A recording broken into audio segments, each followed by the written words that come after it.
আসসালামু আলাইকুম, আমি সৌরভ আহমেদ রাকিব বর্তমানে অধ্যয়নরত আছি ঢাকা ইউনিভার্সিটিতে। আজকের ভিডিওতে মেইনলি আমরা কথা বলবো যারা মানবিক থেকে ঢাকা ইউনিভার্সিটির এ এবং সি ইউনিটে পরীক্ষা দিবে। তোমরা জানো এটা গত 3 বছর ধরে চলে আসতেছে, অর্থাৎ মানবিক থেকে এখন ঢাকা ইউনিভার্সিটির এ এবং সি ইউনিটে পরীক্ষা দেওয়া যায়।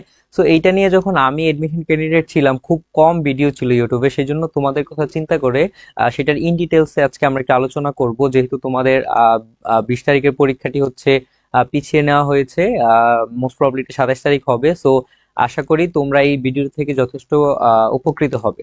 সো চলো আমরা দেখি প্রথমে, অর্থাৎ মেনলি যারা মানবিক থেকে এ এবং সি ইউনিটে পরীক্ষা দিবে, এটা সায়েন্সের জন্য না, যারা মানবিকে আছো তাদের জন্য। মানবিক থেকে যারা এ এবং সি ইউনিটে পরীক্ষা দিবে, মানবিক থেকে এ ইউনিটে পরীক্ষা দেওয়ার জন্য আমাদের ন্যূনতম যোগ্যতা হচ্ছে এসএসসি তে তোমার পেতে হবে থ্রি। সরি, আমরা একটু কালারটা চেঞ্জ করে নেই, উই নিড ইয়েলো কালার। ওকে, ওকে। দেন হচ্ছে আমাদের এসএসসি তে পাইতে হবে হচ্ছে থ্রি 3 পয়েন্ট, দেন হচ্ছে এইচএসসি তে পেতে হবে 3 পয়েন্ট, এবং টোটাল মিলিয়ে তোমার হচ্ছে পেতে হবে 7.5। অর্থাৎ তোমার ওভারঅল টোটাল জিপিএ লাগবে 7.5, এবং এসএসসি তে তোমার ন্যূনতম 3 লাগবে, এইচএসসি তে ন্যূনতম 3 লাগবে, এবং এটার ম্যাক্স হইতে হইলে ওভারঅল তোমার টোটাল 7.5 লাগবে। হোপসো তোমরা বুঝতে পেরেছো। এবং এটা সি ইউনিটের জন্য সেম, অর্থাৎ আমাদের যে যোগ্যতাটা, আবেদন যোগ্যতা, এই দুইটা জিনিস হচ্ছে এ এবং সি ইউনিটের জন্য সেম বলা যায় অনেকটা।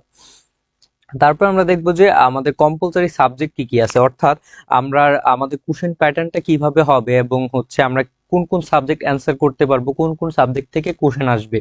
যদি আমরা এ ইউনিটের ক্ষেত্রে বলি, এ ইউনিটে কম্পালসারি সাবজেক্ট মিন্স তোমার হচ্ছে এই 3টা সাবজেক্ট আবশ্যিক, এই 3টা সাবজেক্ট জাগাইতেই হবে। কোন কোন 3টা সাবজেক্ট দাগাতে হবে?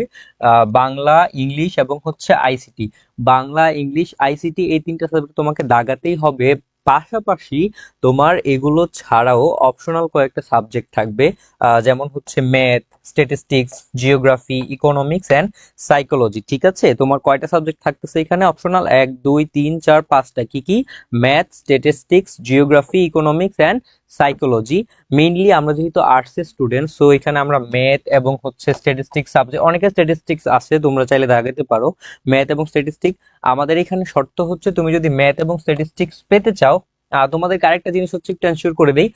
মেতে হচ্ছে আমাদের টোটাল হচ্ছে মানবিক, অর্থাৎ এই ইউনিটে আমাদের আর্টস এর জন্য টোটাল সিট সংখ্যা হচ্ছে 51টি। কয়টা? 51টি সিট। ভাইয়া বলো তো কয়টি আসন সংখ্যা আমাদের মানবিক থেকে এই ইউনিটে? আসন সংখ্যা হচ্ছে 51টি। এবং এই 51টি আসন সংখ্যার ভিতর যদি আমি সাবজেক্ট ওয়াইজ বলি, যেমন আমাদের সাবজেক্ট এখানে আছে ম্যাথ, তারপর আছে হচ্ছে স্ট্যাটিস্টিক্স, তারপর আছে হচ্ছে আমাদের জিওগ্রাফি এবং হচ্ছে সাইকোলজি আছে, অর্থাৎ ইকোনমিক সাবজেক্টটা আমাদের এই ইউনিট নাই। মানে তুমি যদি চান্স